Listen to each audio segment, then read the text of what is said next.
Hello दोस्तों, स्वागत है आपका अपने इस यूट्यूब चैनल पर। दोस्तों, इस वीडियो में हम डिस्कस करने वाले हैं इंपॉर्टेंट आर्टिकल्स, महत्वपूर्ण अनुच्छेद। दोस्तों, ये जो वीडियो है वे बायलैंग्वेज रहने वाला है। हिंदी और इंग्लिश दोनों लैंग्वेज में मैंने आपको लिखा है और दोनों लैंग्वेज में आपको समझाने की कोशिश करूंगा।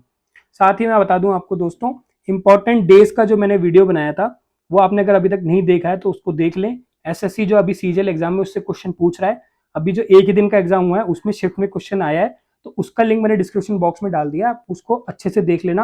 विटामिन वाला वीडियो का लिंक भी मैं डाल दूंगा और नोबेल प्राइज का लिंक, ये 3 वीडियो का लिंक मैं डाल दूंगा। अगर आपने नहीं देखे तो आप देख लें। सीजीएल में अभी एग्जाम जो चल रहा है उसमें क्वेश्चन आ रहे हैं, तो हो सकता है आगे वाली शिफ्ट में भी आए, तो आपका उससे डायरेक्ट फायदा हो जाएगा। 15 से 20 मिनट में आपके 3-4 टॉपिक कवर हो जाएंगे, आपका फायदा हो जाएगा। अभी इस वीडियो को शुरू करते हैं। Article 1, name and territory of the union. संघ, संघ का नाम और क्षेत्र। इसमें भारत का नाम आपको याद रखना है कि हिंदुस्तान, हमारे जो संविधान में हिंदुस्तान का मेंशन नहीं है, इंडिया और भारत मेंशन है। तो आर्टिकल 1 में क्या है, संघ और उसका नाम और उसके क्षेत्र। आर्टिकल 2, नए राज्य का प्रवेश और स्थापना। हमने पहले भी देखा कि हमारे नए राज्य बनते रहते हैं, एक राज्य से 2 राज्य बनते हैं, 2 राज्य से फिर आगे बढ़ के 3 राज्य, 4 राज्य, ऐसे अलग अलग, जैसे बड़ा एरिया होता है तो छोटा होता जाता है, अलग अलग राज्य बनते जाते हैं। हमने देखा है अलग अलग संविधान संशोधन में भी देखा है कि नया राज्य बन गया या राज्य तो टूट गए, नाम चेंज कर दिया, इस तरह से हमने देखा है। Article 3, formation of a new state and alteration of area. जो मैं एरिया बदलने की बात कर रहा था, नाम बदलने की बात कर रहा था कि नाम कैसे बदले जाते हैं, सब आर्टिकल 3 में लिखा हुआ है। दोस्तों, जो भी चीज हमारे देश में हो रही है ना, वो संविधान से ही होती है, आर्टिकल से होती है। एक एक चीज हमारे संविधान के आर्टिकल्स में लिखी हुई है। तो ऐसे कुछ भी नहीं हो जाता कि कुछ भी किसी ने बन किया, कुछ भी कर दिया, सब लिखा हुआ है एज इट इज, और वही होता है जो संविधान में लिखा हुआ है। आर्टिकल 5, नागरिकता। जब हमारा देश आजाद हुआ था, जब संविधान लिखा गया था, तो उसमें मेंशन किया गया आर्टिकल 5 में कि कैसे नागरिकता दी गई, किन किन को नागरिकता दी गई। दोस्तों, वैसे तो इस वीडियो में 90 आर्टिकल है, 80 से प्लस लगभग 90 आर्टिकल्स हैं। तो जो भी इंपॉर्टेंट है मैं उस पर स्टार मार्क कर दूंगा, वो तो आपको याद रखना ही है। अगर आप ये 90 याद रखते हो तो आपका काम हो जाएगा, इससे बाहर आर्टिकल एसएससी नहीं पूछेगा। तो एक ये आर्टिकल हमें याद रखना है, आर्टिकल नंबर 5 जो नागरिकता से रिलेटेड है। आर्टिकल 10, इसमें नागरिकता के अधिकार के बारे में बताया गया। आर्टिकल 11, हमने देखा है कि जो संसद है, बार बार हमने, अगर आप पॉलिटी पढ़ोगे अच्छे से डीप में तो आप देखोगे कि बार बार जो नागरिकता के जो कानून है उसमें संशोधन किया है। तो संशोधन किस तरह से कर सकती है, संसद को पावर कौन देता है संशोधन करने के लिए, वो आर्टिकल 11 देता है। क्या देता है, संसद द्वारा नागरिकता के कानून का विनियम, मतलब वो चेंज कर सकते हैं, मतलब जरूरत के हिसाब से बदल सकते हैं। जैसे अभी हमने पिछले कुछ सालों में भी देखा है कई ऐसे कानून आ रहे हैं, तो वो आर्टिकल 11 की वजह से ही संसद कर पा रही है। ऐसा नहीं होता कि संसद में कुछ भी लोग कर लेंगे, वो आर्टिकल में, संविधान में हमारे मेंशन है कि कर सकते हैं तो ही वो कर रहे हैं। आर्टिकल 12, नए राज्य की परिभाषा, डेफिनेशन ऑफ द स्टेट।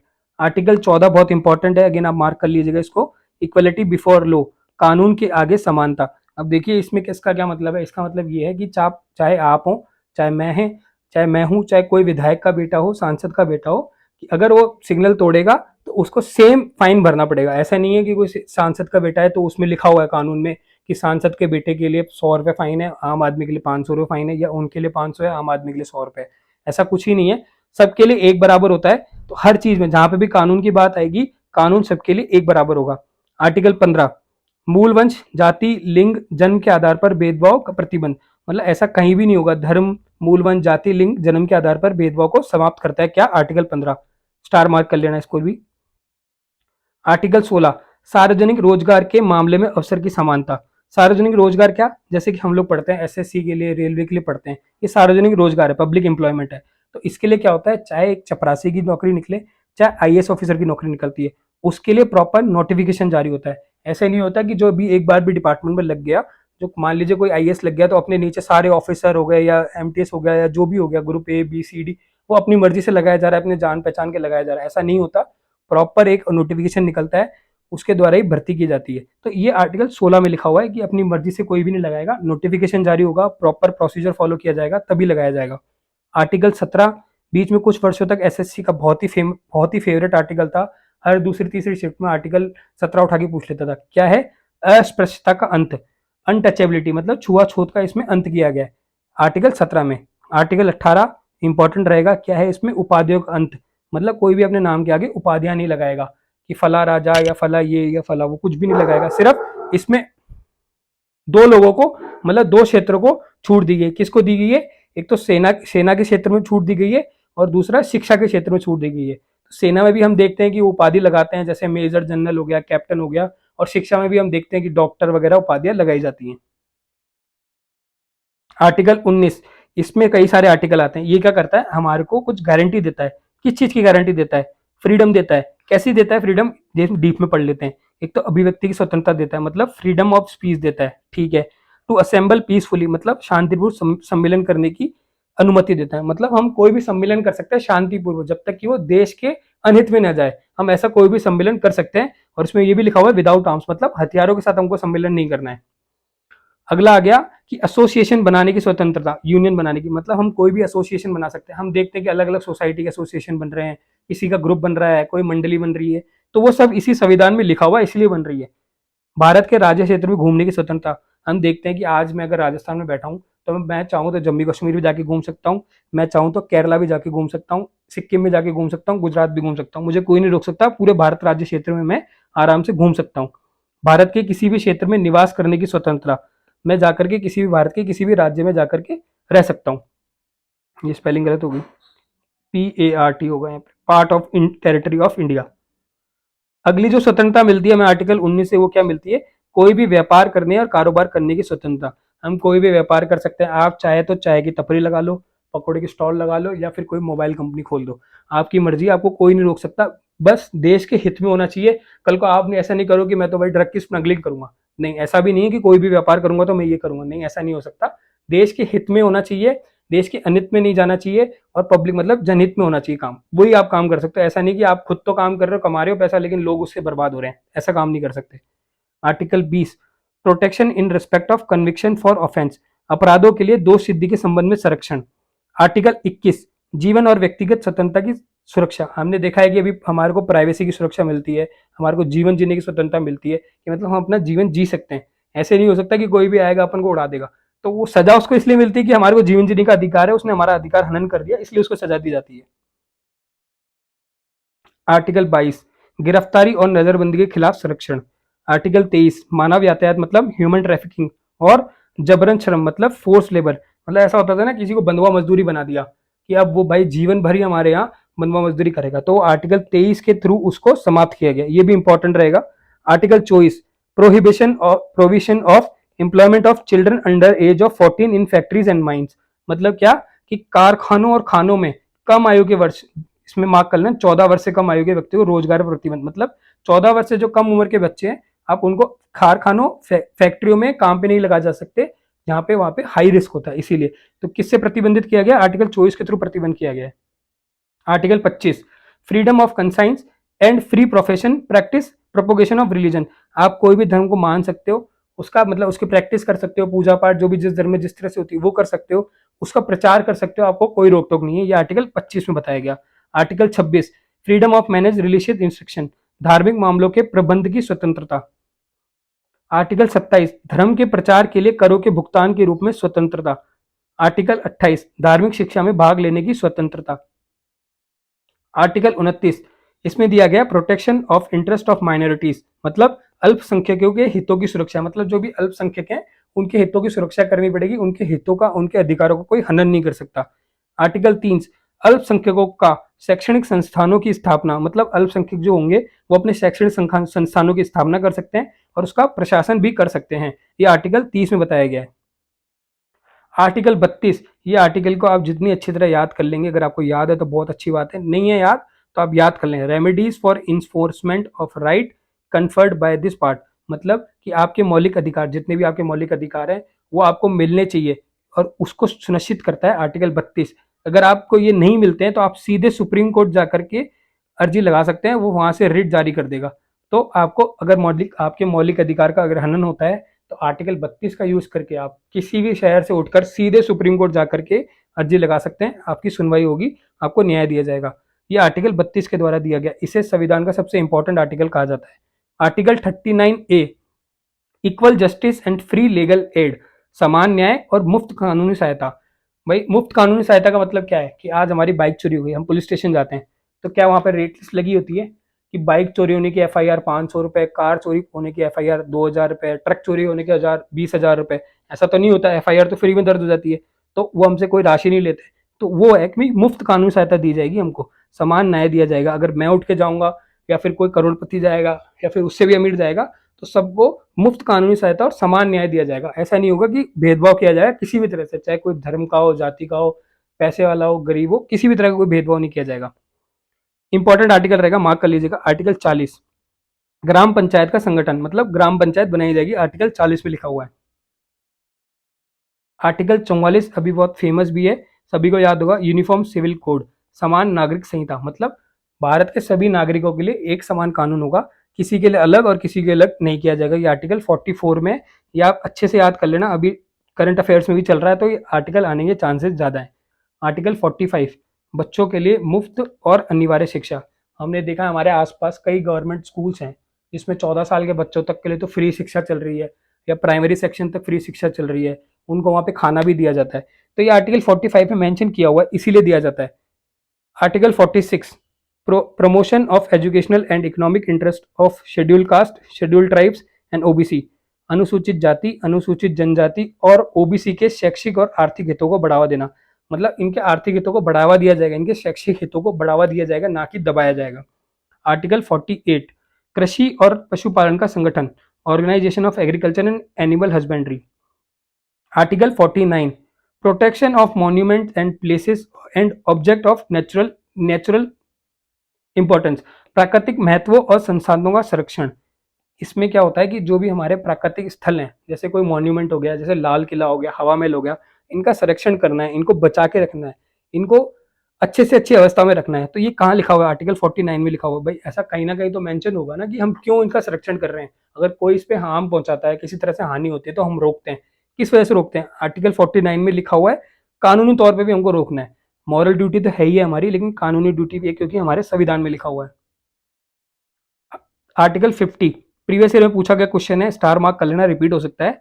न्यायपालिका और कार्यपालिका को अलग अलग कर रखा है, मतलब जुडिशरी और एग्जीक्यूटिव को अलग अलग रखा है। मतलब जो जुडिशरी यानी जो न्यायाधीश है, एग्जीक्यूटिव जो नेता लोग हैं, इनको अलग अलग रखा गया। ये अलग अलग काम करेंगे, एक दूसरे के इन्फ्लुएंस में नहीं आएंगे। आप खुद ही सोच रही, अगर जो जुडिशरी है वो नेता लोगों के इन्फ्लुएंस में आ गई, तो नेता लोगों के ऊपर तो कभी कोई कानूनी कार्रवाई हो ही नहीं सकती।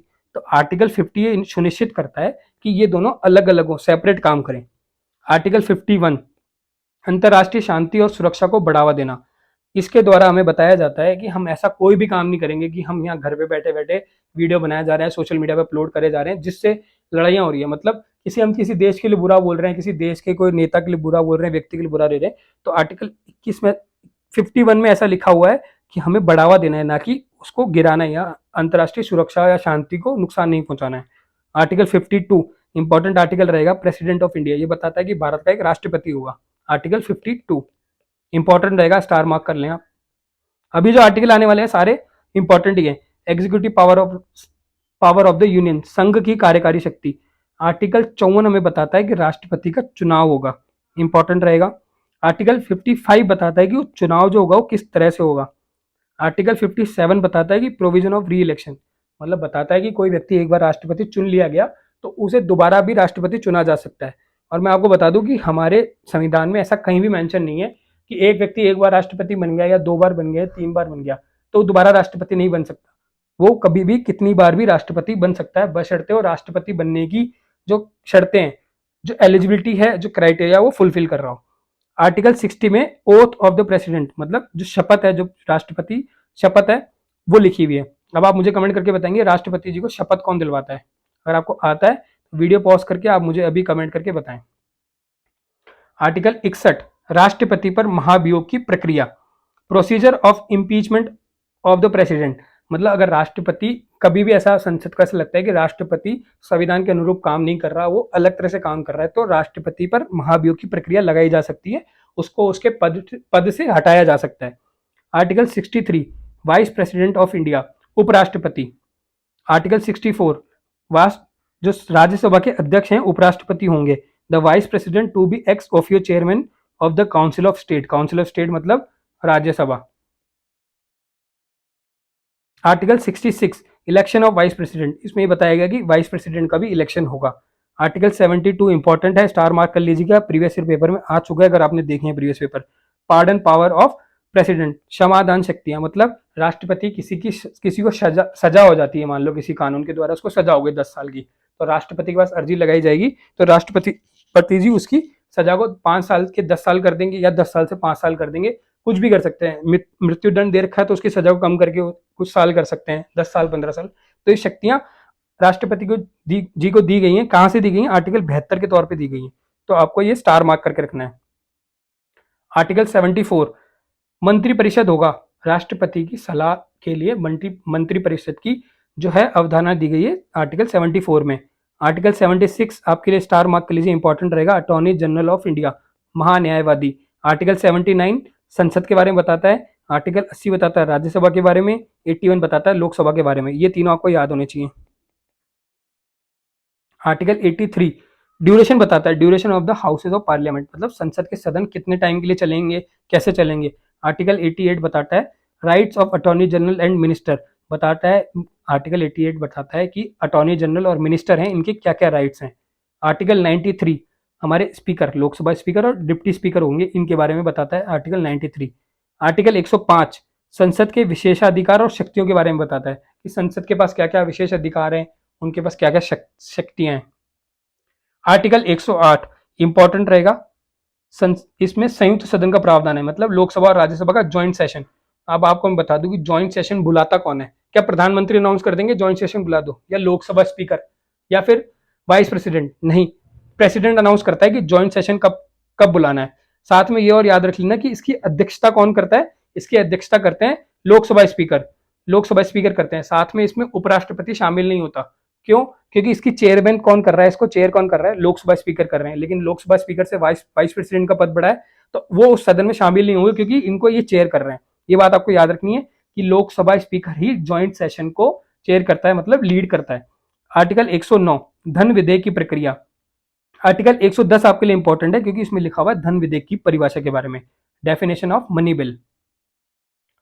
आर्टिकल 112 एनुअल फाइनेंशियल बजट, वार्षिक वित्तीय विवरण। दोस्तों हमारे आर्टिकल में सीधे बजट के बारे में नहीं लिखा हुआ, उसको बजट को क्या लिखा हुआ है, एनुअल फाइनेंशियल बजट लिखा हुआ है, वार्षिक वित्तीय विवरण। आर्टिकल 123 किसके बारे में बताता है, राष्ट्रपति द्वारा अध्यादेश। जब संसद नहीं चल रही होती और कुछ ऐसा कानून लाना जरूरी होता है देश हित में, तो राष्ट्रपति के पास अधिकार है आर्टिकल 123 के माध्यम से वो अध्यादेश जारी कर सकता है। उस अध्यादेश के द्वारा वो कानून को पारित किया जा सकता है। लेकिन उस कानून की एक शर्त होती है कि जैसे अगला सेशन चालू होगा, उस अगले सेशन में सबसे पहले उस कानून को पास कराना होता है। अगर वो पास नहीं करा पाते हैं तो कानून वो नल वॉइड हो जाता है, मतलब वो मान्य नहीं रहता। Article 124 establishment of supreme court, ये इंपॉर्टेंट आर्टिकल रहेगा, आर्टिकल 124। इसी के द्वारा सुप्रीम कोर्ट की स्थापना, मतलब भारत देश का एक सुप्रीम कोर्ट हुआ, इसी के द्वारा कहा गया है। आर्टिकल 125 में न्यायाधीशों के वेतन के बारे में बताया गया है। आर्टिकल 126 कार्यवाहक मुख्य न्यायाधीशों की नियुक्ति, मतलब जो हमारे मुख्य न्यायाधीश की अनुपस्थिति में हम कार्यवाहक मतलब एक्टिंग चीफ जस्टिस को लगा सकते हैं, ये बोलता है हमारा आर्टिकल 126। आर्टिकल 127 क्या बोलता है, अपॉइंटमेंट ऑफ एडहॉक जजेस, तदर्थ न्यायाधीशों की नियुक्ति। आर्टिकल 128 बोलता है सेवानिवृत्त न्यायाधीशों की उपस्थिति, यानी कि जो न्यायाधीश, सुप्रीम कोर्ट के न्यायाधीश जो सेवानिवृत्त हो चुके हैं, उनको राष्ट्रपति सारे भत्ते जो भी सुविधाएं देते हैं, वो सब सुविधाएं भत्ते राष्ट्रपति अपनी मर्जी से सेवानिवृत्त न्यायाधीशों को दे सकते हैं। ये कहां लिखा हुआ है, आर्टिकल 128 में लिखा हुआ है। आर्टिकल 129 बोलता है जो भी सुप्रीम कोर्ट होगा उसमें जितने भी सेशन चलेंगे सब रिकॉर्डेड होंगे, एक एक चीज का रिकॉर्ड होगा। ऐसे नहीं होगा कुछ मिस हो जाए, एक दिन की सुनवाई हो गई और पता ही नहीं चल रहा 2-3 साल बाद कि उस दिन क्या हुआ था। तो सुप्रीम कोर्ट का एक एक सेशन रिकॉर्डेड होगा। आर्टिकल 143 कंसल्ट कर सकते हैं सुप्रीम कोर्ट से। कौन कर सकता है, इसमें मिसिंग हो गया, जो प्रेसिडेंट है वो सुप्रीम कोर्ट से कंसल्ट कर सकते हैं, किसी भी मुद्दे पे उनकी राय मांग सकते हैं। तो इसमें ऐड कर लेंगे अपन, प्रेसिडेंट है वो सुप्रीम कोर्ट से कंसल्ट कर सकते हैं किसी भी मुद्दे पर उससे राय ओपिनियन ले सकते हैं कि क्या करना है। आर्टिकल 143 इंपॉर्टेंट है, आप स्टार मार्क कर लीजिए। Article 148 148 controller and auditor general of India, Bharat के नियंत्रक महालेखा परीक्षक। आर्टिकल 153 गवर्नर ऑफ स्टेट, राज्य में राज्यपाल होता है, हम सभी को पता है। तो आर्टिकल 153 के अंदर राज्यपाल के बारे में दिया गया है। आर्टिकल 154 राज्यपाल की कार्यकारी शक्तियां इसके अंदर लिखी हुई हैं। जैसे हमने पढ़ा था आर्टिकल 72, उसमें थी राष्ट्रपति की क्षमादान शक्तियां। उसी तरह से 161 इसमें है राज्यपाल की क्षमादान शक्तियां। इसमें ऐसा है कि राज्यपाल जो है किसी की सजा को कम या ज्यादा कर सकते हैं, लेकिन मृत्युदंड का जो प्रावधान है ना, वो अभी भी राष्ट्रपति के पास ही है सिर्फ। Article 165, advocate general of state, राज्यों के महाधिवक्ता। आर्टिकल 213, जैसे कि हमने पढ़ा था 1, 2, 3, मैंने इसी तरह से याद किया, अध्यादेश जारी करता है कौन? प्रेसिडेंट। उसी तरह से 213 है, इसमें कौन अध्यादेश जारी करता है? राज्यपाल। Article 214, high court for state, राज्यों के पास क्या होगा? उच्च न्यायालय होगा। मतलब हर राज्य के पास एक ना एक उच्च न्यायालय होगा। हमने देखा है कि कई 2-3 राज्यों के एक उच्च न्यायालय होता है, लेकिन उसमें भी इस बात की सिद्धता तो हो ही रही है कि हर राज्य के पास एक उच्च न्यायालय तो है ही। अब कई उच्च न्यायालय ऐसे हैं कि जो 2-3 राज्यों के केस को हैंडल करते हैं। आर्टिकल 215, उच्च न्यायालय भी रिकॉर्डेड होगा। जैसे हमने पढ़ा था कि सुप्रीम कोर्ट भी, सर्वोच्च न्यायालय भी रिकॉर्डेड है, उसी तरह से 215 में लिखा हुआ है कि हाई कोर्ट भी रिकॉर्डेड होगा। 226, उच्च न्यायालय के रिट जारी करने का अधिकार है। उच्च न्यायालय रिट जारी करने का अधिकार कहां दिया गया? 226 में। आपको याद रखना है 32 और 226। 32 वाला सुप्रीम कोर्ट, लेकिन सुप्रीम कोर्ट तो सिर्फ फंडामेंटल राइट के केस में ही रिट जारी कर सकता है, लेकिन जो हमारा हाई कोर्ट है वो लीगल राइट के केस में भी रिट जारी कर सकता है। तो आर्टिकल 226 हमारे लिए इंपॉर्टेंट होगा।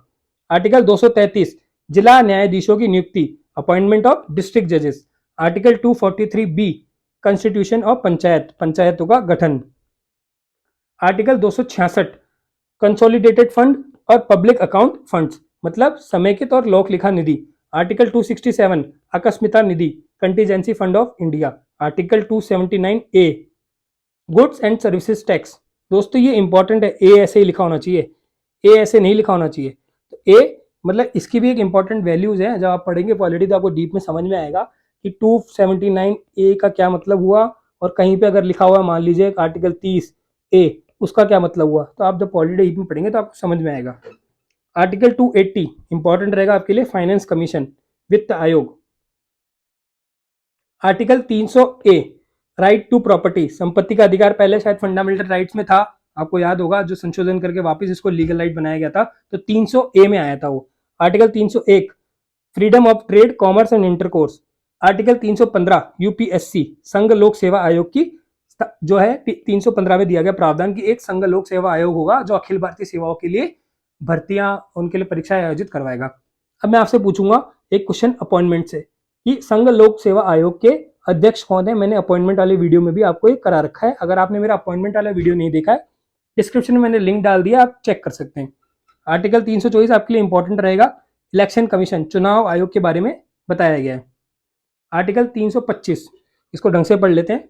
किसी भी व्यक्ति को धर्म, जाति या लिंग के आधार पर किसी विशेष मतदाता सूची में शामिल होने या शामिल होने का दावा करने के लिए अपात्र नहीं होना चाहिए। मतलब हम किसी भी मतदाता सूची में किसी भी व्यक्ति को इस कहने पे शामिल कर सकते हैं या नहीं कर सकते कि वो पर्टिकुलर धर्म का है तो हम शामिल करेंगे या नहीं करेंगे, मतलब इस तरह से नहीं हो सकता उसका।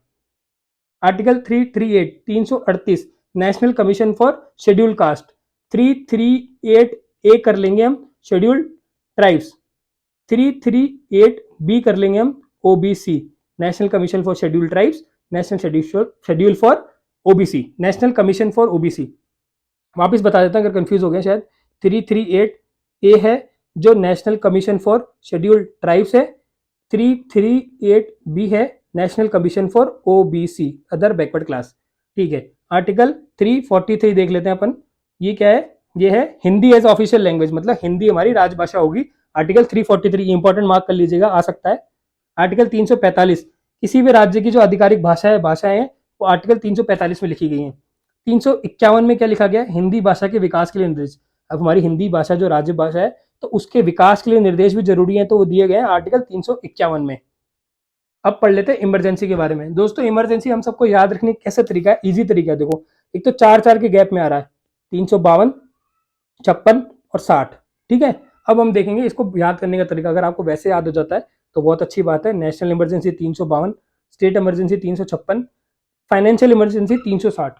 तो राष्ट्र हमारे लिए सबसे ऊपर है, तो सबसे पहले क्या आ जाएगी? राष्ट्रीय आपातकाल। उसके बाद राज्य आता है तो राज्य आपातकाल। फाइनेंशियल इमरजेंसी मतलब धन हमारे लिए सबसे लास्ट में आ जाएगा, पहले हमारा राज्य, पहले हमारा देश, फिर राज्य, फिर जाकर के हम कहीं धन को वैल्यू देंगे। इस तरह से मॉरल वैल्यू देखते हुए हम इसको कर सकते हैं 52, 56 और 60। नेशनल इमरजेंसी लगती है जब बाहर से कोई आक्रमण होता है, सशस्त्र विद्रोह होता है, तो नेशनल इमरजेंसी लगती है।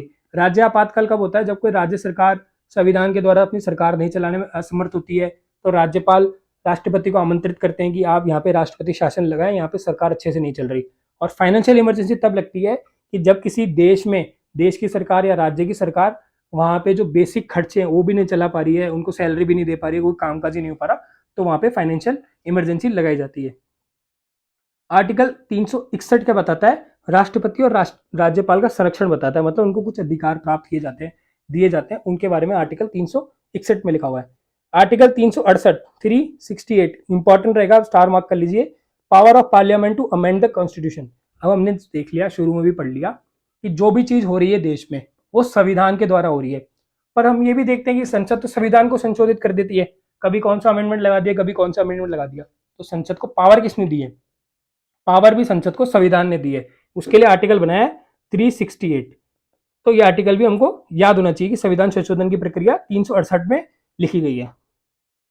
दोस्तों यहां तक आपने वीडियो को देख लिया तो प्लीज इस वीडियो को लाइक कर लीजिए और चैनल को सब्सक्राइब कर लीजिए।